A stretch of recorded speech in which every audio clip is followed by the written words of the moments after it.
3까지 했고 4, 네 번째 숫자인 넷에 대하여 사자, 넉사자에 대하여 함께 생각하겠습니다. 우리나라 사람들이 제일 싫어하는 숫자가 뭐예요? 4자예요. 근데 왜 싫어하느냐? 이게 넉사자, 넷이라는 의미의 사자인데 이걸 어떻게들 미심적으로 푸느냐 하면은 죽을 사자로 푸는 거예요. 지금은 많이 바뀌어졌습니다만은 옛날에 병원에 4층이 없었어요. 1, 2, 3층 하고 그 다음에 5층이었어요. 침례병원 옛날에 4층 없었어요. 1, 2, 3층 하고 그 다음에 5층이었어요. 지금 중앙동에는 옛날 지금 5층까지 엘리베이터가 없어요. 예. 옛날에는 6층 이상 해야 되는데. 맞아요. 근데 전부 다 4층 없어요. 예. 3, 5 이렇게. 그렇게 돼요. 예. 그만큼 4자를 싫어했습니다. 엘리베이터에도 이게 4자를 안 넣고 그 F4라고 하는 영어에 F자를 넣어가지고 그렇게 표시할 정도로 사람들이 4자를 굉장히 싫어합니다. 우리나라 사람들이. 그러다 보니까 집을 사는데 4층이 싸요.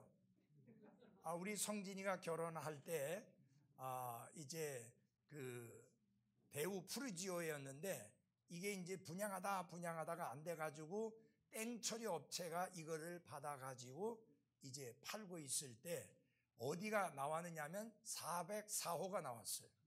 그러니까 4층에 또 4호니까 정말 사람들 싫어하는 그 호실이에요. 그래서 그건 더 특별하게 싸게 샀어요.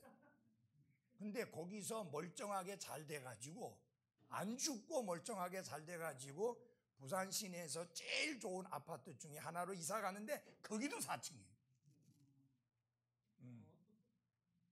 그러니까 이렇게 사람들이 미신적인 생각 속에서 사자를 굉장히 싫어하는데 성경에서는 사자의 의미를 어떻게 가르치고 있는가? 중요성은 좀 떨어집니다. 4라는 숫자가 뭐 1이나 2나 3, 7, 6 이런 숫자만큼 중요성을 가지고 있지는 않지만 그러나 4자라고 하는 이 숫자는 창조라고 하는 creation, 창조라는 의미와 땅, earth, 땅이라는 의미와 그 다음에 world, 세상이라는 의미를 가지고 있습니다. 그래서 이 4자라고 하는 숫자는 창조라고 하는 영적인 의미와 땅이라고 하는 의미와 세상이라고 하는 의미를 가지고 있는 숫자입니다. 우리 성경에서 좀 찾아보도록 하겠습니다. 성경에서 이 넷이라고 하는 숫자가 제일 처음 언급된 거, 물론 넷째 날이라고 하는 그 표현은 창세기 1장에 나옵니다만은 넷이라고 하는 숫자로서 처음 나타나고 언급된 것은 창세기 2장 10절입니다. 창세기 2장 10절.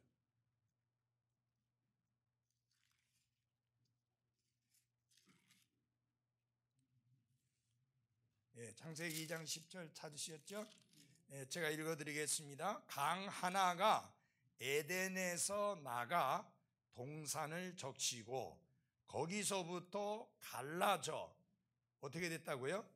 4개의 근원이 되었다라고 이렇게 말씀하고 있습니다. 거기에서 4라고 하는 넷이라는 숫자가 처음으로 언급이 되어졌습니다. 물론 그런 말씀은 있습니다.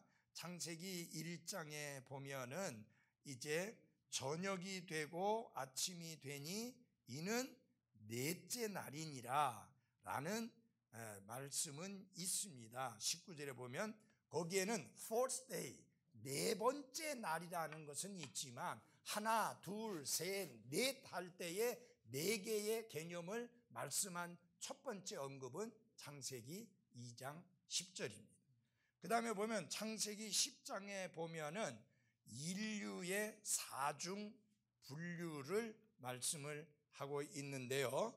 거기 보면 창세기에서 10장에 보면은 바벨탑으로 말미암아 이제 하나님께서 사람들을 흩으시게 되는데 어떻게 흩어지게 되는지 거기 보면 이들이 이방인들의 섬들을 자기들의 영토대로 나누되 각각 자기의 언어와 자기들의 가족들에 따라 자기들의 민족들대로 나누었더라.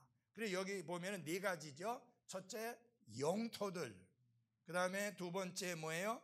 가족, 언어들, 그 다음에 세 번째로는 가족들에 따라서, 네 번째로는 민족들대로 이렇게 넷으로 나누어진 것을 말씀을 하고 있습니다.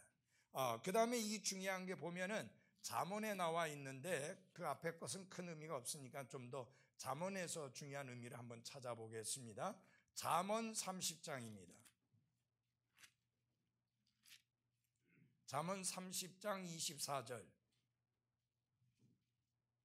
땅 위에서 작지만 지혜가 뛰어난 것 네 가지가 있나니 곧 강하지 않은 백성이지만 여름에 먹을 것을 예비하는 개미와 약한 국민이지만 자기 집을 바위 속에 짓는 뭐예요? 산토끼와 왕이 없어도 모두가 떼를 지어 나가는 메뚜기와 자기 손으로 지탱하여 왕궁에 거하는 거민이라. 여기 보면은 작지만 뭐가 뛰어나다고 그랬어요? 지혜가 뛰어난 것이 네 가지가 있다. 특별히 하나님이 이 네 가지를 지적했지만 사실은 작지만 지혜가 뛰어난 것이 딱 네 가지만 있는 건 아니에요. 그러나 그 모든 것을 다 말씀하실 수 없으니까 그 중에 대표적으로 네 가지를 말하는데 개미와 산토끼와 그 다음에 메뚜기와 거미를 이야기했습니다. 자, 이게 개역성경에는 전혀 다르게 돼 있어요. 그래서 개역성경은 무시하고 네 가지 작지만 지혜가 있는 거, 첫 번째 개미를 보십시다. 개미에게 무슨 지혜가 있어요? 미리 준비할 줄 아는 지혜가 있습니다. 어리석은 자의 특징이 뭐예요? 준비하는 지혜가 없는 거예요. 여러분, 미리 준비하지 않으면 큰 화를 당하는 경우들이 참으로 많습니다. 성경은 이렇게 말합니다. 한 번 죽는 것은 사람들에게 정해진 것이다. 그리고 그 이후에는, 그것 뒤에는 뭐가 있다고? 심판이 있다. 그러면 여러분 잘 보십시오. 사람들에게 정해진 것이 죽음이다. 그리고 죽음으로 모든 것이 끝나는 것이 아니라 그것 뒤에는 심판이 있으리라. 누구의 심판이에요? 하나님의 심판이에요. 그 하나님의 심판이 있다고 하면 누가 지혜로운 사람이냐? 그 심판을 위하여 준비되어 있는 사람이 지혜로운 사람입니다. 개미는 다가올 겨울철을 대비해서 준비하는 지혜가 있습니다. 그 하찮은 그야말로 미생물도 미래를 위해서 준비할 줄 아는 지혜가 있거든. 하물며 내일 죽을지 모르고 모레 죽을지 모르고 어느 순간에 죽을지 모르는 인간이 죽음 이후를 위해서 준비를 하지 않는다? 죽음 이후에 하나님 만날 준비를 하지 않는다? 그것처럼 어리석은 것은 없습니다. 그래서 성경은 어리석은 자야 개미에게 가서 그 하는 것을 가만히 지켜보고 개미로부터 지혜를 얻으라, 그렇게 말씀했습니다. 개미에게서 얻는 지혜는 뭐냐? 미리 예비할 줄 아는 지혜입니다. 맞아요? 성경에도 나와 있습니다. 적군이 쳐들어올 것을 알고 미리 준비하면 그 나라가 안전할 수 있지만 그것을 생각지 아니하고 준비하지 않은 나라는 갑자기 당하고 망하게 됩니다. 여러분, 왜 우리 대한민국이 과거에 일제에게 그렇게 당했습니까? 전혀 준비하고 있지 않기 때문에, 외세의 침략에 대비해서 제대로 준비를 해놓고 있지 않았기 때문에 당하게 된 겁니다. 그래서 미리 준비할 줄 아는 지혜, 이것은 굉장히 중요한 겁니다. 두 번째 보면은 산토끼가 나오는데 이 산토끼는 바위와 바위 틈 사이에다가 집을 짓는다.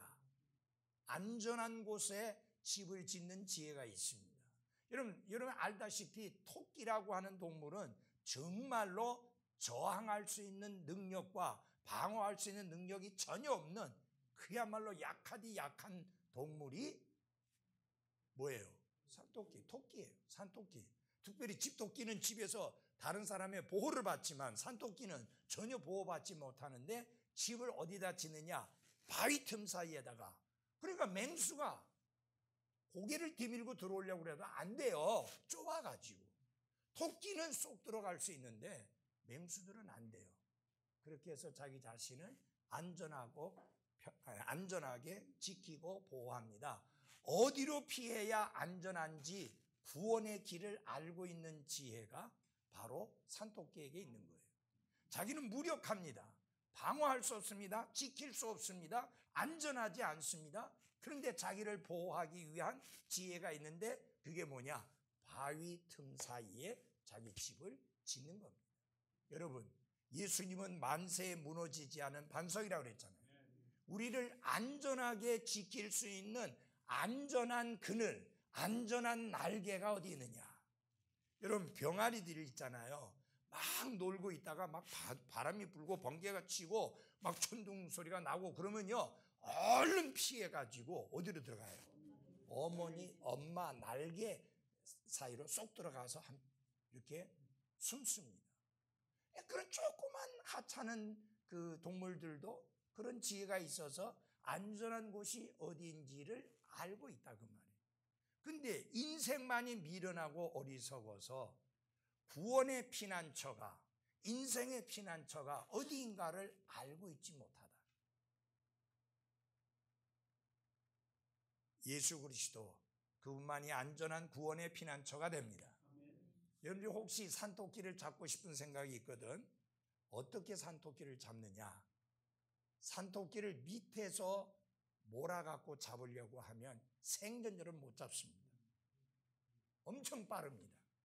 잘 뛰어 올라갑니다. 그럼 산토끼를 잡으러 어떻게 해야 되느냐? 위에서 밑으로 이렇게 훑쳐야 됩니다. 왜 그러느냐? 토끼는 위의 덩치에 비해서 발이 짧아요. 그래서 위에서 막 이렇게 몰아버리면 이게 균형이 안 맞잖아요. 그러니까 도망을 못 치는 거예요. 그냥 뒹굴고 나가 떨어지니까 잡기가 쉬워. 전에도 말씀드렸죠. 양이라는 짐승은 위의 덩치에 비해서 뭐가 짧다고요? 다리가 짧잖아요. 그러니까 넘어지면 혼자 못 일어나요. 자, 그 다음에 세 번째 보면 메뚜기 보잖아요. 협동심, 협력. 이게 굉장히 우리 교회 안에 성도들이 배워야 될 놀라운 지혜를 가르쳐주고 있습니다. 메뚜기 한 마리 한 마리는 진짜 볼품 없습니다. 그런데 이게 무리를 짓게 될 때는 아무것도 남겨놓지 않습니다. 펄벅 여사가 쓴 돼지라는 책에 보면 그 메뚜기 떼가 한번 지나가고 나면 아무것도 남는 게 없어요. 출애굽기도 나오잖아요. 하나님이 내리신 재앙 가운데 10가지 재앙 중에 한 가지가 그게 싹스로 메뚜기가 떼가 지나가니까 하나도 안 남아요. 근데 메뚜기가 한 마리 한 마리 움직인다면 아무 힘이 없어요. 이게 하나와 같이 군대와 같이 이렇게 움직이니까 힘을 발휘하는 건데 교회는 예수 그리스도의 군대라고 했습니다. 군대는 마음이 나뉘면 안 됩니다. 서로 싸우면 안 됩니다. 한 마음과 한 뜻으로 연합해야 되고 하나가 돼야 되는 게 맞습니다. 그게 예수 그리스도의 군대요 교회의 모습이어야 합니다. 아멘. 여러분 잘 보세요. 서로 싸우는 유일한 군대가 있는데 그게 그리스도의 군대다라고 하는 슬픈 이야기가 있습니다. 그건 성경이 아닙니다. 그렇게 되면 안 되죠. 그 다음에 네 번째로 거미를 보세요. 거미를 보면은 그 집을 거기 어디에 거한다 그랬어요?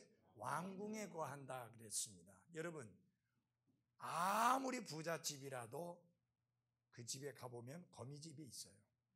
왕궁에도 있고 우리 예배당에도 보면 교회당 보면 한쪽 구석에 있어갖고 제가 한 번씩 걷어버리는데 어디든지 파고 갈 수 있잖아요. 그래서 여기서 보면은 뭐 이 네 가지 작지만 지혜로운 그런 것이 네 가지만 있는 것은 아니지만 하나님은 이 네 가지를 통해서 우리들에게 귀한 진리를 가르쳐 주시고 있습니다. 거미에게서 배우는 지혜는요, 포기할 줄 모르는 지혜입니다. 여러분들이 거미를 죽이지 않은 이상 거미지 확 뜯어버려도 그 다음에 보면은 또 짖습니다. 또 확 뜯어버려도 또 짖습니다. 포기를 모릅니다. 우리 그리스도인의 삶에 중요한 한 가지 가지고 있어야 될, 갖추고 있어야 될 중요한 요소 중에 하나가 포기를 모르는 그리스도인의 끈기입니다. 성경에도 말씀했잖아요. 선을 행하되 낙담하지 말지니. 낙담한다는 건 결국 뭐냐? 포기한다는 말입니다. 여러분들이 그리스도인으로서 믿음을 지켜나가는 데 있어서 여러 가지 시련도 있고 여러 가지 어려움도 있고 여러 가지 난관도 있겠지만 결코 포기하지 마십시오. 우리 정시수 형제가 결혼하는 데 있어서 교회 문제 때문에 힘들고 어려운 문제가 있겠지만은 포기하지 말고 아까 말한 대로 저는 테너나 베이스나 아무 상관이 없습니다 라고 하는 날이 올 수 있도록 포기하지 말기를 바랍니다. 그래서 이 거미에게서 배울 수 있는 지혜 중에 하나는 아무리 방해를 하고 아무리 회방을 해도 주저앉거나 포기하지 않는 그런 물러설 줄 모르는 그런 지혜, 그것이 있습니다. 나는 그 사람이 구원받은 사람이라고는 절대 생각하지 않습니다. 북한의 고급 외교관 중에 한 사람이었던 태용호. 그 사람 이야기 중에 그런 이야기가 있습니다. 사실은 북한이 우리보다 70년대는 더 잘 살았습니다. 남한이 굉장히 잘 살고 난 것을 알게 됐어요. 80년대 들어오면서. 이게 도대체 어디서 잘 사느냐? 교회 때문에 잘 된다. 교회. 그래서 우리도 교회를 세우자. 그래가지고 봉수대 교회를 세웠어요. 그거는 사람들이 있는 곳에 있는 게 아니라 완전히 외딴 곳에 있는 거예요. 근데 예배당을 잘 지어놨어요. 그래가지고 그러면 아무나 갈 수 있게 한 거냐? 아니요. 200명의 아주 철저한 공산당 간부 부인 200명을 그 교회 교인으로 임명을 했어요.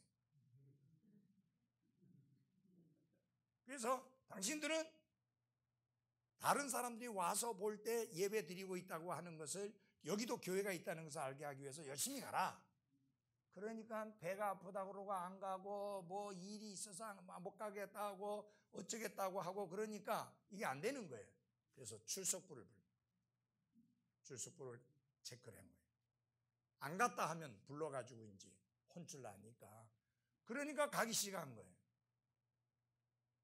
그런데 이게 그 다음에는 출석부를 부를 필요가 없게 된 거예요. 너무 열심히 오는 거예요. 근데 또 희한한 게 예배 시간 전에 예배당 밖에 서성거리는 사람들이 있는 거예요. 처음에는 10여 명 있다가 100여 명 이상으로 늘어나고 그러다가 사라지는 거예요. 그래서 이 공산당 간부 부인들을 불렀어요. 너 예수 믿지? 그러니까 안 합니다. 나 예수 안 믿습니다. 그래가지고 그냥 열심히 가라고 하니까 우리가 가고 있는 것 뿐입니다. 이 태용호가 또 한참 지나고 난 다음에 이게 너무 자꾸만 숫자가 늘어나는 거예요. 이게 안 되겠다 싶어서 이거 뭐 좀 손을 써야 되겠다 싶어가지고 불렀어요. 그 여자 하나를 또 불러가지고 너 예수 믿지? 그러니까 나 예수 믿습니다. 나는 지금 죽어도 여한이 없습니다. 죽일 되면 죽이십시오. 나는 죽을 각오가 되어 있습니다. 그래서 태용호가 북한에서 외교관 생활을 포기하고 탈출하고 벗어나려고 하는 계획을 세웠다. 그것 때문에 어떤 사람은 그 사람이 구원받았다 하는데 그것 때문에 구원받았다 할 수는 없고 자관 그렇게 해서 그 사람이 북한 외교관 자리를 포기하고 소위 말하면은 그거 한 거잖아요. 우리나라에 망명 신청을 하고 그렇게 됐다고 합니다. 어쨌든 간에 여러분, 이 참 그리스도인들의 특징이요. 핍박을 하면 사라질 것 같죠? 그 그리스도인의 존재가 없어질 것 같죠? 역사 속에 아무리 핍박이 있었어도 그리스도인들이 완전히 한 명이라도 그 자취를 찾을 수 없었던 적이 어느 도시고 어느 민족이고 그런 적이 없었습니다. 여러분, 그 중국이 문화혁명을 통해서 그리스도인들 다 잡아가고 성기서 다 추방시키고 끔찍하게 했지만 그들이 어디로 들어갔어요? 지하로 내려갔어요. 그래서 지하교회가 이루어진 겁니다. 지금도 그 지하교회는 명맥을 계속 유지해 가고 있습니다. 왜냐하면은 지하교회 아닌 것이 주로 어떤 거냐? 삼자교회라고 하는 게 소위 말하면 세계에 보여주기 위한 교회입니다. 그거는 전혀 바른 교회가 아니에요.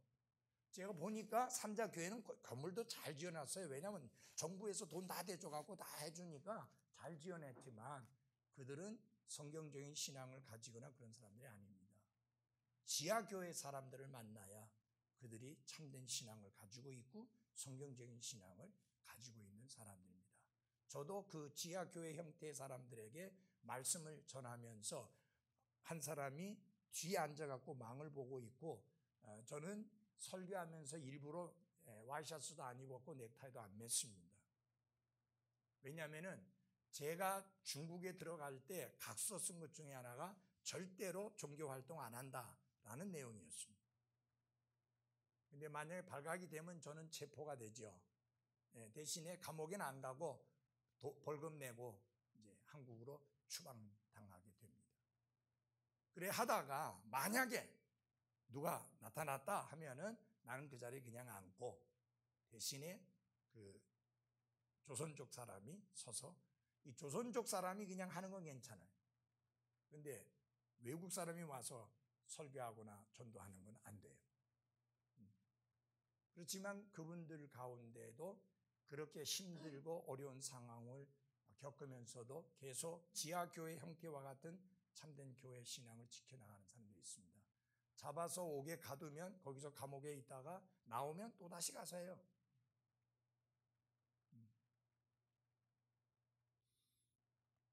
바로 포기할 줄 모르는, 뒤로 물러설 줄 모르는 그들의 끈기 있는 신앙, 그것이 우리가 거미에게서 배울 수 있는 귀한 지혜입니다.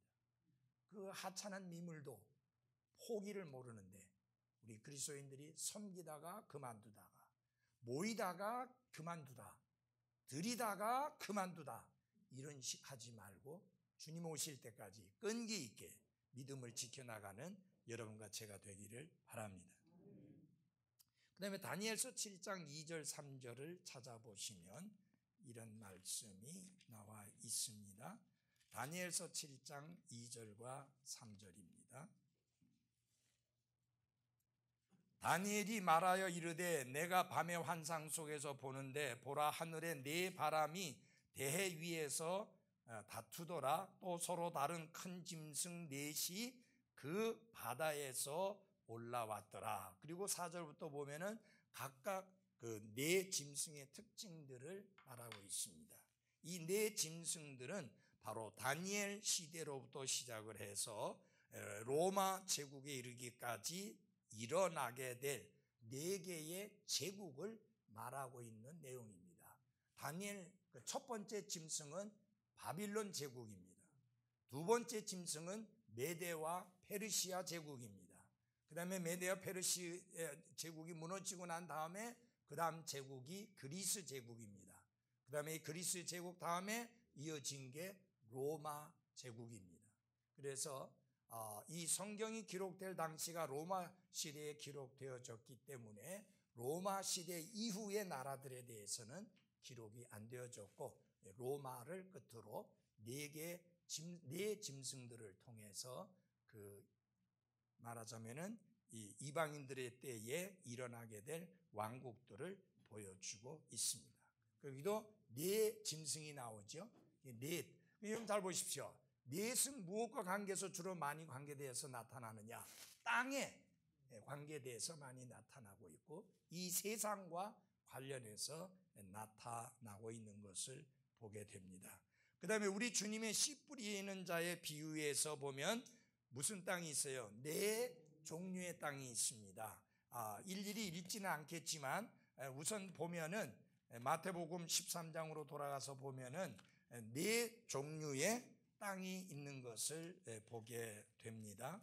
한번 보십시오. 13장 4절입니다. 뿌릴 때에 어떤 씨들은 어디에? 길가에 떨어졌습니다. 그 다음에 더러는 흙이 많지 않은 돌밭에 떨어졌고요. 그 다음에 더러는 가시나무들 사이에 떨어졌고요. 네 번째는 좋은 땅 속에 떨어졌다. 그렇게 말씀하고 있습니다. 그래서 네 종류의 그 밭에 대하여, 땅에 대하여 말씀을 하고 있습니다. 여러분, 길가에 씨앗이 뿌려지면, 떨어지면 그 절대로 열매 맺을 수 없어요. 맞아요? 왜냐하면 사람들이 다니면서 밟고 다녔기 때문에 단단하게 굳어져 있어서 거기는 씨앗이 떨어져도 결코 싹도 내지 못하고 잎도 나오지 않습니다. 그러면 어떻게 되느냐? 새가 와서 다 잡아먹고 주워 먹고 말아요. 그렇죠? 그 다음에 또 하나는 어디냐? 돌짝밭에 떨어진 거예요. 그러니까 이 돌짝밭에 떨어지니까 설사 이제 싹이 나오다 하더라도 금방 말라버릴 수밖에 없습니다. 물이 없으니까. 그 다음에는 가시덤불에 떨어진 것도 가시덤불이 다 막아가지고 열매를 맺지 못합니다. 근데 좋은 땅에 떨어진 것은 열매를 맺는데 열매가 똑같은 게 아니에요. 100배가 있고 60배가 있고 30배가 있습니다. 근데 개역성경 30배, 60배, 100배라고 그렇게 기록되어졌었는데 지금 반대죠? 100배, 60배, 30배. 자, 여기서 보시면은 제일 마지막 네 번째 밭에서만 열매가 있었습니다. 그 앞에 것들은 전혀 열매가 없었습니다. 그래서 이 마음밭을 구원과 관련해서 비유를 한다고 하면 앞에 세 개의 밭은 구원받은 자가 아니에요. 전혀 열매가 없어요. 근데 구원받은 사람도 다 똑같은 게 아니라 차이가 있습니다. 100배 결실하는 사람이 있고 60배 결실하는 사람이 있고 그 다음에 30배 결실하는 사람이 있고. 근데 중요한 거는 다 뭐 한다는 말이에요. 열매를 맺는다는 뜻입니다. 진정으로 구원받은 사람은 차이가 있긴 있지만 반드시 열매가 있습니다. 그래서 예수님도 분명히 말씀하셨잖아요. 그 열매로 그 나무를 알게 된다. 구원받은 자에게는 구원받은 자의 열매가 있습니다. 거듭난 자는 거듭난 자의 열매가 있습니다. 그것은 종교인이나 구원받지 않는 사람에게서 찾아볼 수 없는 열매들입니다. 그래서 네 종류의 밭이 있다라고, 네 종류의 땅이 있다라고 그렇게 말씀을 하고 있는 것을 볼 수 있습니다. 그 다음에 보면은 주님의 명령 중에서, 십계명 명령 중에서 무슨 명령이 있느냐? 안식일에 관한 명령이 있죠. 우리 다 같이 찾아보십시오. 출애굽기 20장입니다. 출애굽기 20장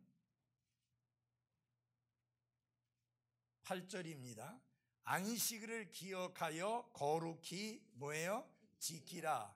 엿새 동안은 네가 수고하고 네 모든 일을 할 것이나 일곱째 날은 주 네 하나님의 안식일인즉 그 날에는 너나 내 아들이나 내 딸이나 내 남종이나 내 여종이나 내 가족이나 내 문 안에 거하는 내 나그네나 아무 일도 하지 말라. 엿새 동안에 주가 하늘과 땅과 바다와 그것들 안에 있는 모든 것을 만들고 일곱째 날에 안식하였느니라. 그러므로 주가 안식일을 복되게 하여 그날을 거룩하게 하였느니라. 여기 하나님께서 여섯째 날에 사람을 창조하셨고요, 사람을 제일 마지막에 창조하셨으므로 말미암아 여섯째 날에 모든 창조가 끝이 났습니다. 그래서 일곱째 날에 하나님이 뭐 하셨어요? 안식하셨습니다. 이유는 모든 일이 끝났기 때문입니다. 자, 그러면 잘 보십시오. 여러분, 내가 물어볼게요. 사람이 몇 번째 날에 지음받았다고요? 큰 소리로 몇 번째 날? 여섯 번째 날. 그러면 사람이 하나님께 지음받고 난 다음에 제일 먼저 맞이한 첫째 날이 언제예요? 안식일이에요. 그러니까 잘 보십시오.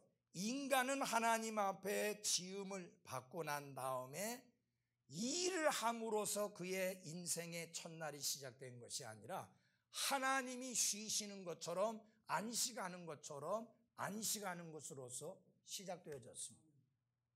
인간의 삶은 하나님과 안식하는 것으로 시작되어졌습니다. 그러나 여러분, 이 하나님의 안식을 깨트려 버린 사람이 있습니다. 누구예요? 아담과 이브입니다. 아담과 이브가 범죄함으로 말미암아 하나님은 다시 일하셔야만 했습니다.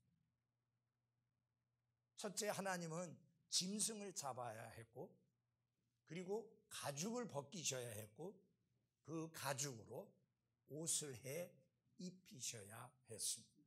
그것은 십자가 위에서 우리의 죄들을 대신해서 죽으시고 피 흘려 죽으심으로 그분을 통해 의의 옷을 예비해 주셔서 죄인들이 그리스도의 의로 옷 입음으로 거룩하고 의로우신 하나님 앞에 받아들여질 수 있도록 하기 위한 하나님의 구원의 계획을, 사역을 미리 보여준 그림입니다.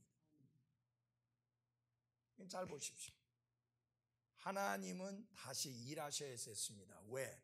인류를 구원하기 위한 사역을 시작하셔야만 됐습니다. 안식할 수 없었어요.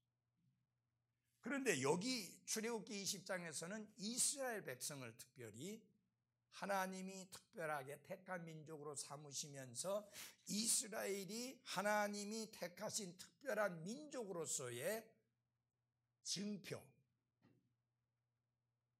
그것으로서 주신 것 중에 하나가 안식일입니다. 그래서 여러분 잘 보십시오. 다른 이교도들은, 다른 이방 사람들은 죽기 살기로 밤낮 없이 뭐 일곱째 날 한 거 상관없이 계속 일하고 있지만 하나님은 이스라엘에게 일곱 번째 날에 쉬어라, 안식해라. 여러분, 인간은요 기계가 아니기 때문에 기름치면 계속 돌아가는 기계처럼 그 기계도 오래 돌다 보면 멈춰요. 하나님이 6일 동안 일하고 7일째 날은 쉬어라, 그렇게 말씀하셨습니다. 그게 이스라엘을 하나님이 특별하게 택하신, 이스라엘은 별스러운 백성이라는 표에 하나에 주신 게 뭐예요? 안식일. 안식일은 누구를 위해서 준 거예요? 큰 소리로. 누구를 위해서? 이스라엘을 위해서 주신 겁니다. 이스라엘 이외의 어느 나라, 어느 민족도 해당 사항이 없습니다. 그것은 하나님이 이스라엘을 택한 민족으로서 독특한 민족으로 삼으신 증표의 하나입니다. 자, 그런데 오늘날 교회 가운데서 많이, 우리 교회에서는 한 번도 여러분이 듣지 못하지만 다른 교회들 가운데 많이 듣는 것 중에 뭐냐면 주일 성수라는 말입니다. 들어봤어요? 네? 우리 정지수 형제 들어봤어요? 네. 주일 성수 엄청 강조하죠. 많이 강조하죠. 네. 뭐 엄청 강조하는 거는 많이 강조하는 거 똑같은 거 아니야? 네, 엄청 강조하죠. 최 형제님도 많이 들어봤죠? 주일 성수하라는 거. 그러면 주일 성수라는 게 어디서부터 나온 것이냐? 그들의 가르침대로 하면 안식일이 변하여 주일이 되었기 때문에 안식일을 거룩하게 지키는 것처럼 주일을 거룩하게 지키라는 말입니다. 그러면 주일을 거룩하게 지키라고 하면서 뭘 하지 말라는 거냐? 일하지 말라는 거예요. 일하지 말고 뭐 하느냐? 하나님께 경배드리기 위해서 교회 와라. 이제 그런 건데, 여러분 주의해서 잘 들어보십시오. 안식일을 지키듯이 주일을 지키려고 하면 여기 우리 교회에 올 수 있는 자격이 있는 사람이 저기 은일이 형제 부부, 부목사님 가족, 우리도 되고, 우리 이소선 모친녀 여기 몇몇 사람은 되는데 허창준 집사님 4kg 넘죠? 안 돼요. 김용 집사님 안 돼요. 예. 김인자 자매 안 돼. 노 자매 안 돼. 저쪽에 최경선 자매 안 돼. 전도사 안 돼. 왜냐하면은 5리 이상 걷지 말라 했거든요. 그러니까 나도 안 돼. 2km 넘거든요. 예? 5리 이상이니까 2km 이상 걸으면 안 돼. 안식일에는. 그러면은 이게 해당 사항이 여기 올 수 있는 교회 올 수 있는 김명조 형제도 안 되고 안 되는 거예요 이게. 예? 예, 우리는 그렇게 노정남 형제도 안 돼. 그 다음에 교회 차량 운영하는 장형제는 안 돼. 돌에 맞아 죽어야 돼. 일하지 말라고 그러는데 그것도 그냥 하고 있잖아요. 그러니까 이게 얼마나 넌센스냐 그 말이에요. 전혀 그건 맞는 게 아닙니다. 안식일은 이스라엘에게 주신 것이고 그것도 하나님이 신정 정치를 할 때 이스라엘에게 준 것이고, 그다음에 중요한 거는요, 안식일을 범하는 자는 증인이 있으면 증인과 함께 모세 앞에 데리고 와서 확인하고 난 다음에 모세가 돌로 쳐라 하면은 돌로 쳐서 죽여야 돼. 그리고 실제로 성경에 보면 돌로 맞아 죽은 사람이 있죠? 예. 안 되는 거예요, 그렇게 해서는. 그래서 여러분 잘 보십시오. 안식일뿐만 아니라 또 하나 하나님이 주신 게 있습니다. 이스라엘이 특별하게 택한 민족으로서 할례라고 하는 것입니다. 할례는 언제 해야 돼요? 난지 8일 만에 해야 됩니다. 아무 때나 하는 게 아니에요. 난지 8일 만에. 왜 난지 8일 만에 하느냐? 그게 어린 애기의 고추 끝을 잘라내는 거기 때문에 피가 나오죠. 피가 나오는데 난지 8일 되어서 가장 잘 지혈이 된다고 하는 사실입니다. 그때 당시에 누가 알았겠어요? 하나님만 아시죠. 그러니까 하나님이 난지 8일이라고 말씀을 하신 겁니다.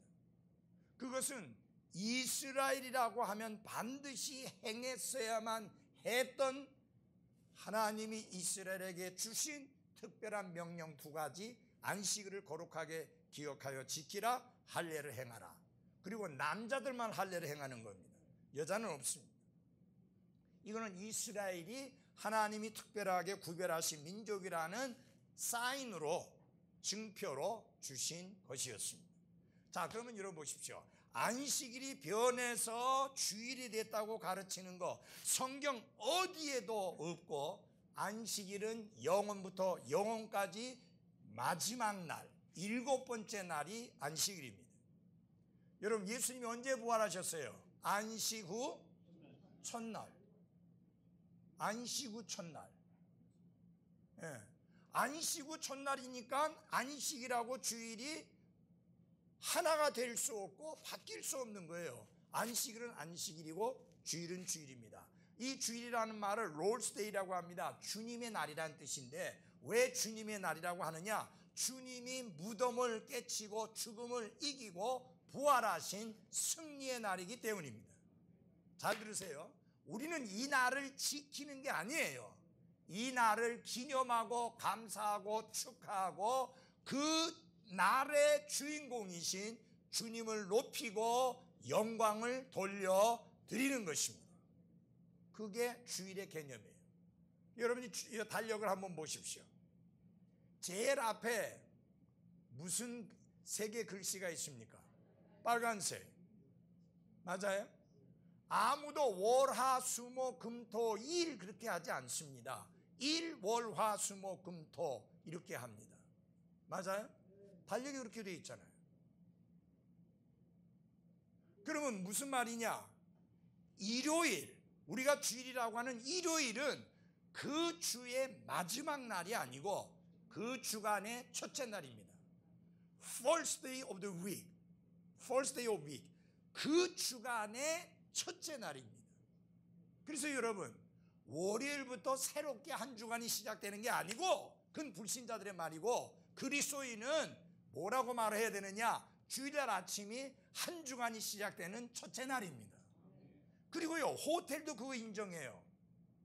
금, 토가 주말이에요. 비싸요, 요거. 주일날은 싸요. 맞아요? 예. 우리 저 박인희 자매는 관광관계 일을 했었기 때문에 알잖아요. 일요일날은 어느 나라고만 해요. 일요일날은 싸. 대신에 금요일 토요일은 비싸. 왜? 그때가 주말이니까. 그래서 우리 그리스도인에게는 금요일과 토요일이 주말이고 주일날은 주말이 아니라 주초, 한 주간이 시작되는 첫날이라는 것을 잊지 마십시오. 그 다음에 주일 성수라는 말은 전혀 성경적인 개념이 아니고 안식일을 거룩하게 구별하여 지킨다는 성수, 거룩하게 지킨다는 말에서 주일 성수가 나오게 된 겁니다. 그걸 안식일 지키듯이 지키면 여러분 잘 보세요. 지금 수영로 교회 같은 교회는 존재할 수가 없습니다. 2km 반경에서 걸어서 교회 와야 되는데 어떻게 10,000명 이상 모일 수 있어요? 2km 반경 안에 무슨 10,000명, 거기 있는 사람 몽땅 다 교회 온다고 해도 10,000명 안 될 텐데. 그래서 그것은 터무니없이 성경을 잘못 이해하는 사람들의 잘못된 가르침이라는 것을 알아야 합니다. 자, 여러분 잘 보십시오. 아담과 이브가 처음 시작한 것이 안식과 함께 시작된 것처럼 그리스도인의 삶은 무엇으로 시작되는가? 안식으로 시작됩니다. 그래서 예수님이 뭐라 했어요? 수고하고 무거운 짐진 자들아 다 내게로 오라. 내가 너희에게 뭘 주리라? 안식을 주리라. I will give you rest. 내가 너희에게 안식을 주리라. 그리스도의 삶은 예수 그리스도를 통해서 죄들을 용서받고 구원받고 하나님의 자녀가 되고 하늘나라의 백성이 되는 것을 통해서 그 신분이 보장받는 안식으로 그리스도의 삶이 시작되어집니다. 그 귀한 진리를 가르쳐주는 게 에베소서예요. 에베소서에 보면 우리를 그리스도와 함께 하늘에 앉히시고, 그래서 여러분 잘 보십시오. 그리스도의 생활은 먼저 sit, 앉는 것부터 시작됩니다. 그리스도와 함께 하늘나라에 앉아야 돼요. 그건 뭐냐면 그리스도와 함께 하늘나라에 앉았다는 말은 오늘 죽는다 할지라도 하늘나라 간다는 확신과 함께 그리스도의 삶이 시작되어지는 거예요. 여러분 그런 확신이 없는데 무슨 안식이 있어요 마음에. 그 다음에 두 번째가 뭐냐, 그렇게 안식을 얻었으면 walk, 그리스도 안에서 안식을 얻었으면 그리스도와 함께 걸어야 됩니다. 그것이 에베소서 4장 1절입니다. 그 다음에 뭐냐, 그리스도와 함께 걸어가면서 중요한 건 뭐냐면 이제 그리스도를 위하여 설 수 있어야 됩니다. stand. 그래서 그리스도의 군사로서 사탄과 마귀를 대적하여 서는 그리스도인의 삶이 돼야 하는 것입니다. 여기서 여러분 잘 보십시오. 우리가 사탄과 싸운다고 하니까 가갖고 치열하게 막 싸워가지고 사탄을 패주시키고 이기는 그게 아니고, 왜 스탠드냐? 주님이 주신 승리, 거기를 서서 있으면 되는 거예요. 거기 서 있으면 되는 거예요. 왜? 주님이 이기신 자예요. 그분이 이기신 분이에요. 우리는 그분이 주신 승리를 누리면 되는 거예요. 아멘. 여러분 잘 보십시오. 여러분이 피 터지게 싸워서 승리를 얻는 거 아닙니다. 그리스도께서 이미 주신 승리를 여러분은 주님 안에서 누리시면 됩니다. 자, 그 다음에 보겠습니다. 자연 속의 사례가 있는데 자연 속에 대한 사례를 여러분들에게 말씀드리기 전에 우리가 보면은 복음서가 한 권이 아니고 몇 개예요? 4권이잖아요. 왜 마태복음, 마가복음, 누가복음, 요한복음 이렇게 4권의 복음서를 우리에게 주셨는가? 그것은 그리스도가 어떤 분이신가 하는 것을 우리에게 보여주시기 위한 초상화를 우리에게 주신 거예요. 근데 예수 그리스도의 초상화가 4개예요. 4복음서를 통해서 보면 첫 번째 복음서가 뭐예요? 마태복음. 이 마태복음에서 보여주시는 그리스도의 초상화는 어떤 모습이냐? 유대인의 왕이신 혹은 우리의 왕이신 예수 그리스도의 모습입니다. 여러분 잘 보십시오. 그러면 이 마태복음서는 누구를 대상으로 해서 주신 복음서냐? 유대인들을 대상으로 해서 주신 복음서입니다. 그래서 여러분 마태복음 1장을 한번 돌아가서 보십시다. 마태복음 1장.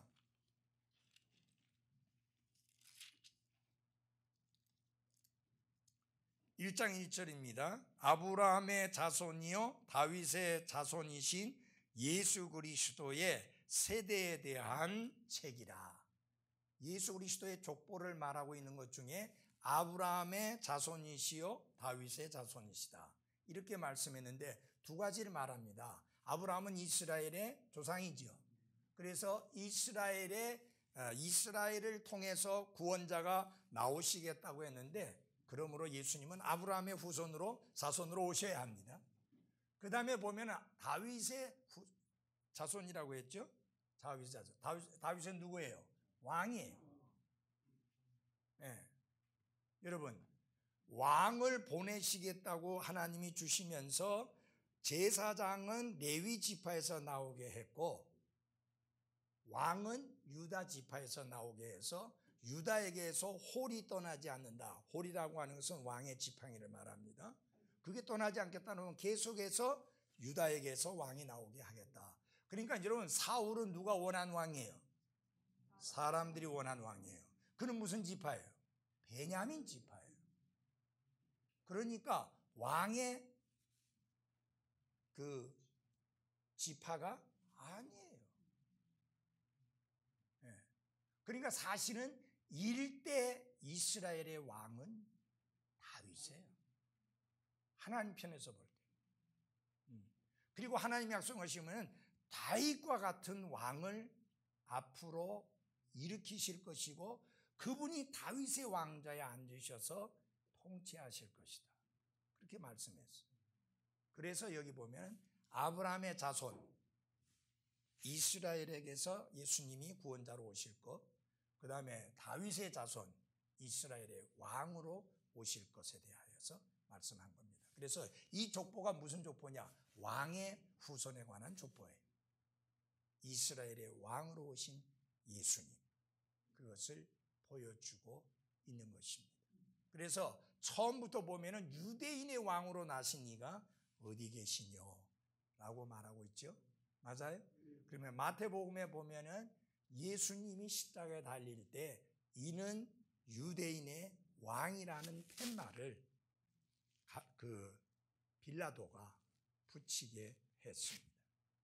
그래서 왕으로 오신 예수님의 모습을 이스라엘이 기다리고 있는 게 뭐예요? 다윗의 왕자에 앉으시사 다스리게 될 왕을 기다리고 있었습니다. 그래서 여러분 잘 보십시오. 여기 마태복음에 보면은 개역성경에는 천국이라 했잖아요. 회개하라, 천국에 가까웠느니라. 이 침례자 요한이 제일 먼저 선포한 것이 회개하라, 천국에 가까웠느니라 했어요. 그 천국이라고 해놓으니까 하늘나라 천국하고 헷갈리고 하늘나라 천국하고 혼돈하는 거예요. 여러분, 하늘나라에 어떻게 원수가 있을 수 있어요? 하늘나라에 어떻게 원수가 가라지를 뿌릴 수 있어요? 있을 수 없는 이야기예요. 그래서 여기서 보면 하늘의 왕국인데 왜 하늘의 왕국이냐? 하늘로부터 오신 왕이 오셔서 나라를 다스리실 것이기 때문에 하늘의 왕국이에요. 모든 왕은 이 땅에서 나온 땅에서부터 온 왕이에요. 그래서 이 땅의 왕들은 하늘로부터 온 왕이라고 할 수 없죠. 오직 예수님만이 하늘로부터 오신 왕이에요. 그분이 세우는 왕국이니까 하늘의 왕국 맞죠? 그런데 문제는 그 왕이 오셔서 그 왕국을 세우겠다고 미리 6개월 전에 와가지고 전령의 역할을 했던 침례자 요한을 죽여버렸어요. 여러분, 그건 절대 세례 요한이라든 침례 요한이라든 그렇게 해서는 안 됩니다. 그거는 베프티스트라고 하는 말은 침례자라는 말이에요. 침례자 요한입니다. 근데 전령을 죽여버렸어요. 그러더니 나중에 누굴 죽였어요? 왕을 죽였어요. 그러면 하늘의 왕국이 세워질 수 있어요, 없어요? 없어요. 예수님이 다윗의 왕좌에 앉아야 되는데 그 왕을 제거했으니까. 그래서 그 왕국이 쭉 뒤로 밀려나게 됩니다. 그리고 실제로 예수님이 다윗의 왕좌에 앉으셔서 다스리게 되는데 그때는 예수님이 공중에 재림하실 때가 아니라 지상에 재림하실 때 이루어지게 됩니다. 그래서 그때 천년왕국이 이루어집니다. 아멘. 네, 그때 예수님이 다윗의 왕좌에 앉으셔서 다스리게 될 것입니다. 마태복음은 예수님이 이스라엘의 왕으로 오신 분이라고 하는 하늘로부터 오신 왕이라는 사실을 가르치고 있는 게 핵심인 것입니다. 그러면 이건 뭐냐? 구약 성경에 미리 말씀하신 대언의 말씀을 성취하신 것이다. 그래서 이 마태복음을 읽어보시게 되면은 구약 성경에 이는 성경에 말씀하신 바 무엇을 이루려 하심이라라는 말씀이 다른 복음서보다도 가장 많이 나타나는 게 마태복음서입니다. 구약의 대언들이 이루어짐을, 예언이 성취됨을 보여주고 있는 게 마태복음서의 특징입니다. 그래서 마태복음서는 두 가지를 기억하시면 됩니다. 예수 그리스도를 왕으로, 그 다음에 대상은 누구? 이스라엘, 유대인을 대상으로. 그 다음에 이제 마가복음은 좀 다릅니다. 마가복음은 누구를 대상으로 한 복음서냐? 로마 사람들을 대상으로 한 복음서입니다. 그래서 마가복음은 이 로마 사람들을 대상으로 한 복음서이기 때문에 예수님을 어떤 분으로서 소개하느냐? 하나님의 뜻을 이루시기 위해서 오신 종으로서, 서번트, 종으로서 묘사하고 있습니다. 그래서 여러분, 마가복음의 특징이 뭐냐? 족보가 없어요. 여러분, 종에게는 족보가 중요하지 않아요. 노비문서 하나면 되지 족보 필요 없어요. 뭐 그 조상이 뭐 했느냐? 망고에 필요 없어요. 조상이 누구냐? 소용없어요. 노비문서 그걸로 끝이에요. 그래서 예수님을 종으로서 묘사하고 있습니다. 그래서 보면 1장 1절 보십시오. 하나님의 아들 예수 그리스도의 복음의 시작이라. 아주 간단히 이렇게 해놓고는 이제 그 침례자 요한의 사역이 이제 소개가 되고 있고, 그 다음에 보면은 9절에 보면은 그 무렵에 예수님께서 갈릴리 나사렛으로부터 오사 요르단 속에서 요한에게 침례를 받으시고, 그렇게 나오고 있고요. 그 다음에 1장 20절에 보면은 즉시 그분께서 그들을 부르시니 하면서 침례받고 바로 이제 사역에 들어가서 제자들 부르시고 하는 것으로 쭉쭉쭉 연결되고 있습니다. 그래서 여기 그 마가복음서에 42번이나 나오는 단어가 있습니다. 즉시라는 단어. 근데 이제 영어로는 두 개의 단어가 소개됐어요. straightway하고 immediately라고 하는 부사가 두 개가 사용되어졌는데, 여러분, 종의 특징이 뭐예요? 명령이 떨어지면 즉시 순종하고 이행하고 따라야 합니다. 그래서 마태복음이나 누가복음이나 요한복음에서는 발견되지 않는 즉시라는 단어가 42번이나 등장하면서 이렇게 설명되고 있는 이유는 예수님이 종으로서 오신 그리스도라고 하는 것을 보여주기 때문입니다. 그래서 이 예수님은 이렇게 자기 자신을 마가복음에서 말씀하셨어요. 10장을 보십시오. 10장 45절. 마가복음 10장 45절. 우리 같이 한번 읽어보겠습니다. 10장 45절 시작.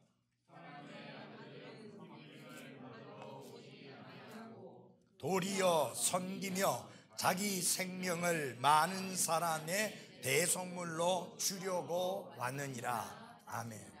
여러분, 종의 특징이 뭐예요? 섬기는 거예요. To minister, 섬기는 거예요. 종은 눈 떠서 잠들 때까지 계속 해야 할 일이 뭐냐? 섬기는 거예요.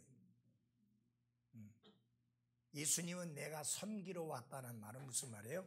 하나님의 뜻으로서 하나님의 뜻을 이루기 위한 종으로서 오신 건데, 그 종으로서 예수님이 하시는 일은 섬기는 일이다. 그 다음에 뭐라고 하느냐? 여기 많은 사람의 무엇으로? 대속물로 주려 함이니라. 결국은 예수님의 삶은 주는 삶인데, 주되 자신의 생명까지도 내어주시는, 이런 종은 섬기되 죽기까지 섬겨야 됩니다. 자신을 내어주되 죽기까지 내어줘야 되는 게 종입니다. 주인이 위태하다? 종은 자신이 죽더라도 주인의 생명을 건져야 됩니다. 그래서 예수님은 내가 온 것은 생명을 많은 사람의 대속물로 주려 함이니라 이렇게 말씀했어요. 근데 마가복음에서는 종으로서 예수님이고 대상은 로마인들을 했습니다. 자, 그 다음에 누가복음에서 예수님이 나타나게 되는데 예수님은 누가복음에서 Son of Man, 사람의 아들로서 나타납니다.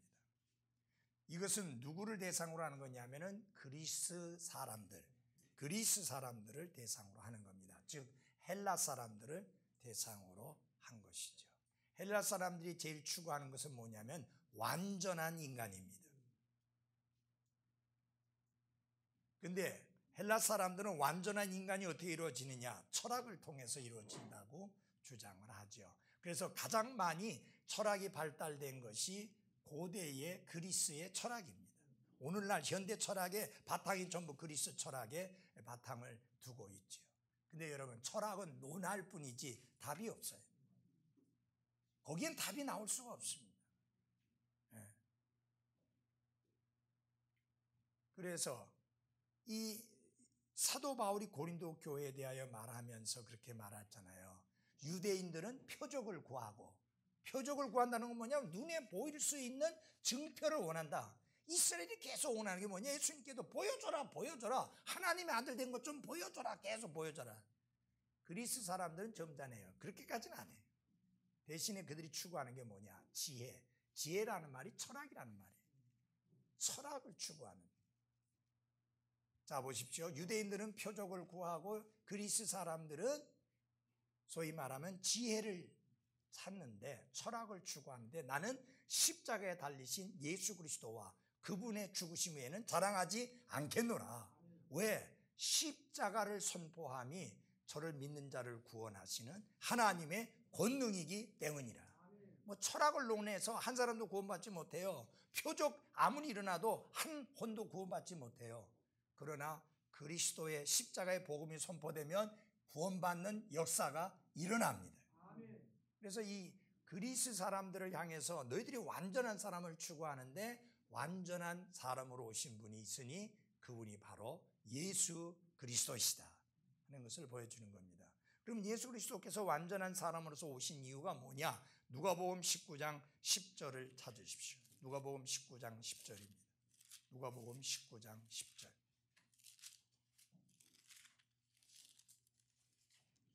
같이 읽겠습니다. 시작. 사람의 아들은 잃어버린 것을 찾아 구원하려 왔느니라 하시니라. 예수 그리스도 사람의 아들로 오신 이유가 뭐냐? 잃어버린 것을 찾아 구원하시기 위함이다 라고 말씀을 했습니다.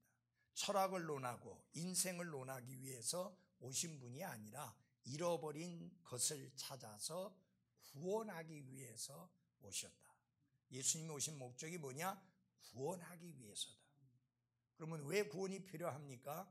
위험한 상태에 있으니까. 여러분 한번 생각해 보십시오.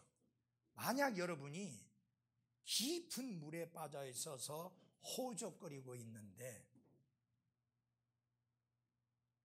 그냥 외면하고 지나가는 사람이 있다면 욕을 바가지로 들어야 될 사람 아니겠어요?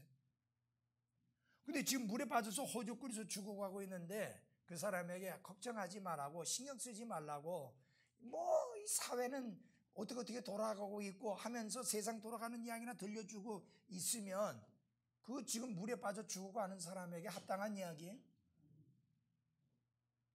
지금 우리 교회 와서 들으면서 아니 왜 세상의 모든 교회가 다 좋은 이야기만 해주는데 이놈의 교회는 오기만 하면 죄인이라고 그러고 지옥 간다 하고 멸망당한다 하고 구원받지 않으면 안 된다고 하고, 이게 도대체 이해가 안 간다고. 여러분 지금 불이 나가지고 불이 타고 있는 집안에 있는 사람하고 철학을 논하겠습니까? 정치를 논하겠습니까? 어떻게 착한 사람 되는지를 논하겠습니까? 뭘 해야 돼요? 먼저 불 가운데서 건져내야 돼요. 그게 제일 급선무잖아요. 뭐 그 이후에 철학을 이야기하든지 그 이후에 정치를 이야기하든지 그 이후에 뭐 문화와 경제를 이야기하든지 세계 돌아가는 것을 이야기하든지 그건 나중 일이에요. 그러면은 우리는 성경을 통해서 사람들을 쳐다볼 때 사람들이 어떤 상태에 있다고 보는가? 사람들이 어떤 상태에 있다고 보는가? 마치 깊은 바다 속에 빠져서 허우적거리고 있는 사람으로 보고 불이 난 집안에 들어있는 사람으로 봅니다. 그러면 뭐가 중요한 거예요? 빨리 건져내는 것 아니에요. 그 일을 놔두고 딴 일에만 신경을 쓴다면 그는 정말 나쁜 사람이에요. 내가 한번 그 물에 빠진 적이 있어요. 그 옥천에서 있었던 일인데 목사들하고 있었는데 그 사람들이 이렇게 수영을 해서 저쪽으로 건너갔는데 길진 않아요. 짧아요. 건너가서 그쪽에 하는 말이 오라고 안 깊으니까 하다가 안 되면 그냥 쓰면 된다고 자꾸 그래서 안 되면 진짜 쓰지 뭐 하고 그래서 뛰어들었어요. 가다 보니까 안 되는 거예요. 그래서 섰어요. 지들 말대로. 그랬더니 꼬르륵 들어가는데 바닥에 안 닿아요. 막 죽겠다고 호적거리는데 가만히 호적거리면서 보니까 저것들이 들어오지도 않아. 목살하는 것들이. 나는 죽겠다고 난리인데. 그러더니 나중에 들어와가지고 이제 건졌어요. 내가 화가 나갖고 어찌 그럴 수가 있느냐 그러니까 그렇게 호적거릴 때 들어가면 둘 다 죽는다는 거예요. 둘 다 빠진다는 거지. 자기를 꽉 붙들기 때문에 수영을 못한다는 거예요. 어쨌든 간에 내가 죽겠다고 난리치기는데 키득거리고 웃고 있는 그 사람들 지금도 뵈기 싫어. 지금도 싫어. 그 이야기를 했더니 그때 당시에 레리 채플 선교사님이 한국에 몇 년 후에 이제 그 후에 왔는데 그 양반한테 이제 그 이야기를 했더니 김 목사님 걱정 없다고. 그때는 밑으로 내려가래. 그래가지고 걸어가래. 이 사람은 한 수 더 떠. 그 정도 여유 있으면 누가 빠져 죽어. 그래서 제가 그 경험을 통해서 정말 위험에 빠져 있는 자를, 위험에 빠져 있는 사람을 그냥 보고 다른 엉뚱한 소리만 하고 다른 엉뚱한 행동만 취한다면 정말 나쁜 사람입니다. 저는 얼마 전에 그 텔레비 뉴스를 봤더니 개가 빠졌어요. 얼음물에. 그게 호수인지 뭔지 모르겠는데 근데 개 주인이 아니에요. 그 개를 구하겠다고 얼음 깨면서 수영하면서 들어갔는데 되게 단단하지는 않으니까 이렇게 수영하니까 얼음이 팍팍 깨져요. 근데 이게 옷을 입으면은 수영이 잘 안 되니까 그 추운데 위통 벗고 들어가갖고 그래가지고 개를 건져오는 거예요. 내가 가만히 보니까 저 개 때문에 귀한 목숨을 잃어버리려고. 그래도 그 사람의 생각 속에는 위험에 빠져있는 개를 건져야 되겠다. 놀라운 거는 그 주인의 개가 같이 뛰어들어간 거예요. 같이 따라온 거예요. 그러니까 그런 개도 다른 개 위험을 보고 구하겠다고 달려드는데 한 사람이 지옥 가고 있고 그것을 알고 있고 가만히 있으면 멸망당하고 지옥 가는 것을 알고 있는데 딴소리 잔뜩 하고 딴 설교 잔뜩 하면서 그 사람이 구원받아야 된다고 구원의 길을 말하고 구원의 길을 설교하고 구원받도록 강력하게 촉구하지 않는다면 그 설교자는 나쁜 사람이에요. 무책임한 사람이에요. 우리 오늘 우리 인서 친구가 좀 이 말을 좀 이해를 하고 왜 이렇게 난리를 치는지를 좀 깨닫고 믿음을 가질 수 있기를 바랍니다. 그 다음에 요한복음은 특징이 모든 사람들, 세상을 향하여 주신 복음서입니다. 그래서 여러분이 요한복음을 보시면 제일 많이 나오는 말씀 중에 하나가 뭐예요? 세상이라는 말입니다. 그리고 정말 많이 나오는 말이 있습니다. 믿는다는 말이에요. 그러면 사람이 어떻게 멸망치 않고 영존하는 생명을 얻느냐? 한 가지 길뿐이다. 믿음.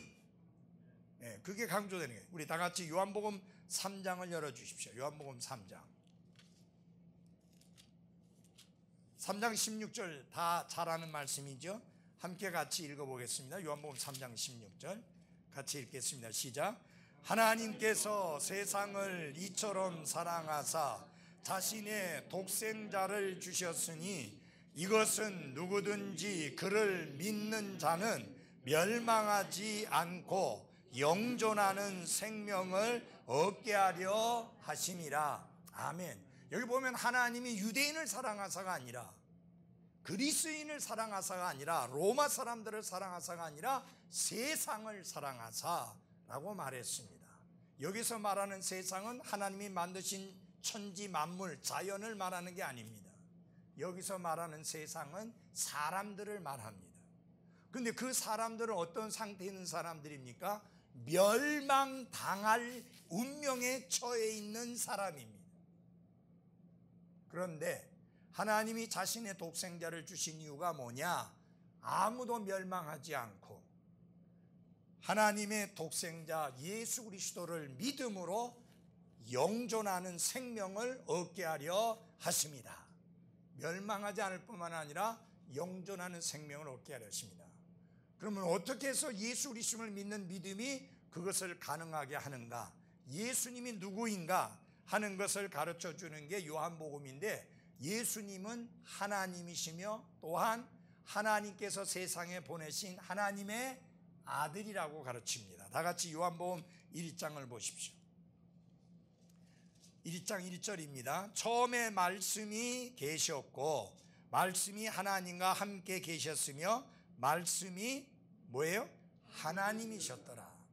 그 다음에 14절에 보면은 말씀이 육신이 되어 우리 가운데 거하심에, 하나님이신 말씀이 육신을 입고 이 땅에 오셔서 우리 가운데 거하신 분이 바로 누구라고요? 예수 그리스도라고 하는 것입니다. 그래서 그분만이 하나님 아버지께로 나아가는 길이요 진리요 생명인 것입니다. 그래서 우리가 여기 사복음서를 통해서 예수 그리스도의 네 가지 초상화를 볼 수 있게 된 것입니다. 자, 여기 보면은 네 방향이 있습니다. 동서남북. 그리고 네 방향에서 뭐가 불어요? 바람이 붑니다. 맞죠? 예. 그 다음에 우리 그 사계절이 있죠. 봄, 여름, 가을, 겨울. Four seasons. 봄, 여름, 가을, 겨울 사계절이 있습니다. 하루를 나눌 때도 오전, 정오, 오후, 자정 이렇게 네 가지로 나옵니다. 그리고 달을 두고 말할 때도 우리 여러분들이 학교에서 배울 때는 주로 세 가지만 많이 했죠. 상현달, 보름달, 하현달 그렇게만 했잖아요. 근데 사실 넷이에요. 예. 처음에 상현달이 있죠. 그 다음에 월석이 있습니다. 예. 그 다음에 보름달이 있고 하현달이 있습니다. 예. 그래서 달도 우리가 월석이라는 것을 반달 있잖아요. 그렇게 네 가지로 나눠집니다. 상현달, 하현달, 반달, 보름달 이렇게 나눠지죠. 그래서 넷으로 하나님이 만드신 세상은, 하나님이 만드신 창조물들은, 하나님이 만드신 이 땅에는 이 네 가지가 많이 있어서 우리의 삶에 익숙해 있습니다. 여러분 옛날에 천주교에서는 어떻게 가르쳤는지 알아요? 땅이 네모나다고 가르쳤어요. 그래서 가다 보면 뽕 떨어져서 죽는다고 가르쳤어요. 근데 갈릴레오가 성경을 읽었다 보니까 아닌 거예요. 하나님이 지구를 공처럼 허공에 다셨다, 공중에 다셨다는 것을 읽게 됐어요. 그래서 그가 그것을 주장하고 가르쳤습니다. 여러분 천주교는 특징이 뭐냐? 자기네들이 만들거나 가르친 교리와 반대되는 것을 가르치면 회유해서 그 가르침을 포기하면 살려주는데 끝까지 포기하지 않으면 죽입니다. 뭘 통해서? 종교 재판을 통해서. 그래서 여러분 아십니까? 아이슈비츠 그 수용소에서 사람들을 죽여서 화형시켰잖아요. 그죠? 태웠잖아요. 거기에 연기가 올라가지 않는 날이 있어도 로마의 교황청에서는 연기가 그치지 않았다. 여교황이라는 책을 쓴 그 여자가 천주교 고위 간부였다가 벗어나온 여자가 쓴 책에 그런 내용이 나옵니다. 잘 드십시오. 잘 들어야 됩니다. 천주교는 우리의 큰 집도 물론 아니거니와 사탄의 집단이라는 것을 잊어서는 안 됩니다. 천주교는 결코 기독교가 아닙니다. 그래서 그 유명한 말이잖아요. 갈릴레오가 사형 집행장으로 가면서 그래도 지구는 돈다. 너희들 내를 죽여도 분명한 사실은 지구는 둥글고 돈다. 그런 이야기를 하고 사형장으로 갔지 않습니까? 그가 그런 확신을 가진 근거가 뭐냐? 하나님 말씀입니다. 그래서 여러분 잘 들어보십시오. 성경은 과학책이 아닙니다. 그러나 그 어떤 것보다도 앞서서 과학적으로 앞서 있습니다. 예를 들어서 난지 8일 만에 할례를 행하라는 것은 굉장히 빨리 주신 말씀입니다. 인류 초기에 주신 말씀이에요. 근데 그게 8일 요새 와서 사람들이 연구를 한 거예요. 왜 8일이냐? 그때가 지혈이 제일 잘 되는 날이라는 것입니다. 얼마나 과학적이에요. 얼마나 의학적이에요. 뛰어나잖아요. 그러나 의학책 아닙니다. 과학책 아닙니다. 생명의 말씀입니다. 그래서 여러분이 아셔야 되는 것은 문학적 가치로 볼 때도 영문학을 하려고 하면 반드시 해야 되는 게 성경을 봐야 됩니다. 영문학자들의 이야기에 의하면 시편과 잠언은 이 세상 어떤 문학 작품보다도 비교할 수 없을 만큼 뛰어나다고 하는 것입니다. 셰익스피어는 그의 작품 속에서 성경을 인용한 것이 무려 500군데가 넘습니다. 여러분, 세계적인 문학가라고 일컬어지는 셰익스피어도 성경의 위대함을 인정한 것이죠. 물론 여러분 잘 들어주십시오. 성경은 절대로 문학책 아닙니다. 과학책도 아닙니다. 의학책도 아닙니다. 그러나 문학적으로 보든지 의학적으로 보든지 과학적으로 보든지 심지어 역사적으로 보든지 성경은 가장 뛰어납니다. 성경은 그 날이 이루어지기 전에, 그런 사건이 일어나기 전에 미리 말씀했는데 정확하게 이루어졌죠. 여러분, 다니엘이 하나님이 보여주신 계시 때문에 바벨론 제국이 망한다는 것을 이야기해야 되는데 그거 쉽지 않잖아요. 맞아요? 여러분 잘 아시잖아요. 7대 불가사의 중에 하나가 바벨론 제국의 멸망입니다. 여러분 그 바벨론의 그 성, 그 중심, 그 수도, 이게 그거는요, 신봉불락의 성인 이유가 뭐냐면은 사방으로 돌아가면서 강과 같이 넓은 물길이 흐르고 있습니다. 깊이도 굉장히 깊고요. 그러니까 이게 접근이 불가능한 거예요. 물을 건너야 되는데 그 물이 뭐 이렇게 조금이 아니고 강처럼 이렇게 넓게 해서 했습니다. 그 다음에 그 성벽의 두께가 얼마나 두꺼운지 병거라고 하죠. 우리 이제 병거라고 하는 게 4마리가, 4대의 병거가 달릴 수 있을 만큼 그 성벽의 두께가 넓었습니다. 굉장히 넓은 거죠. 이게 무슨 그때 당시에 오늘 같은 미사일도 없는데 폭격한다고 그러면 성이 무너지겠어요? 사방으로 물이 흐르고 있고 도저히 들어갈 길이 없습니다. 높이도 엄청 높았습니다. 그러니까 위에서 쏘아대면 어느 누구도 접근을 할 수가 없어요. 여러분 그 이제 보면은 과거의 전쟁에 보면 사다리 이렇게 두고 가서 해갖고 막 올라가잖아요. 사다리가 놓여지지도 않거나 사다리에 놓을 방법도 없어요. 강 같은 것을 건너가야 되니까. 그러니까 정말 난공불락이에요. 그래서 바벨론 제국의 멸망을 7대 불가사의 중에 하나라고 합니다. 어떻게 멸망했느냐? 안에서 배신자가 생긴 거예요. 그래서 문을 열어준 거죠. 그래서 들어올 수 있었어요. 근데 여러분 그게 어떻게 된 건지 아시죠? 벨사살 왕 때 데겔 우바르신 뭐야? 하나님이 무게를 달아봤더니 모자란다. 그래서 이거 쪼갠다. 그 말씀대로 그렇게 된 거예요. 그래서 메소포타미아와 페르시아 제국으로 나눠지게 됩니다.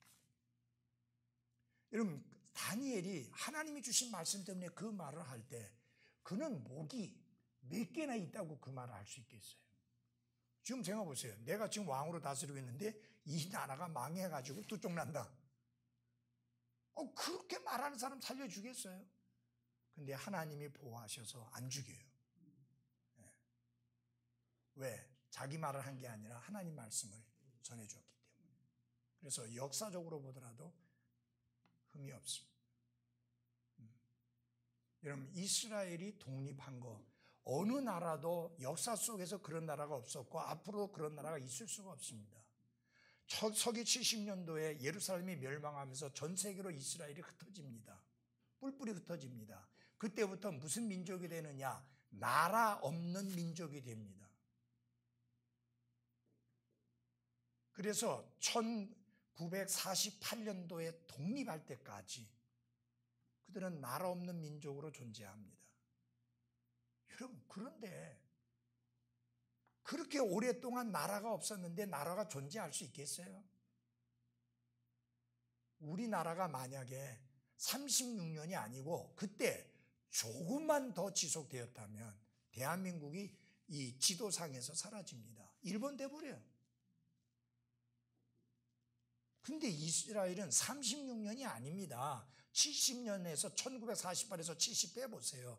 거의 1900년 가까이 나라가 없는 민족으로 존재했었는데 이스라엘이 독립을 선언하잖아요. 예, 그 벨포아 선언을 통해서 독립을 선포하는데 여러분, 그때 벤구리온 장군이 뭐라고 했는지 알아요? 예루살렘을 점령하고 나서 그것도 어디하고 싸워서 이겼느냐면 영국하고 싸워서 이겼습니다. 영국하고 싸워갖고 독립했어요.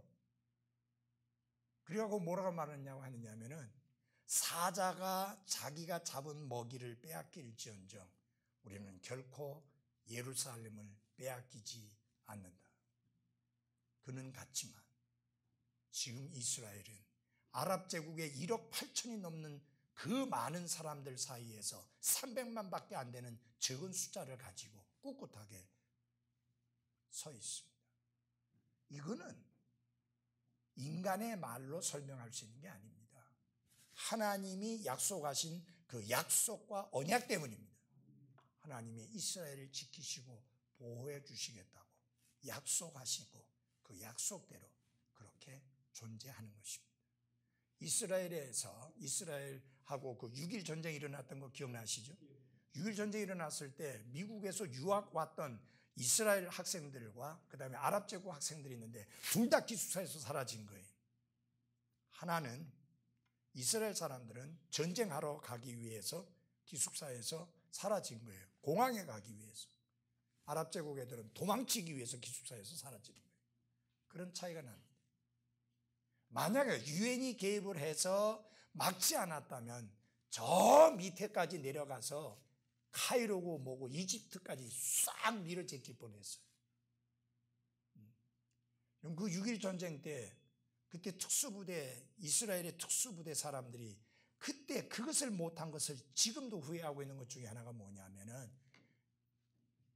예루살렘에 있는 모슬람 사원, 그 돔, 그거 깨부수지 못한 것을 지금도 후회하고 있습니다.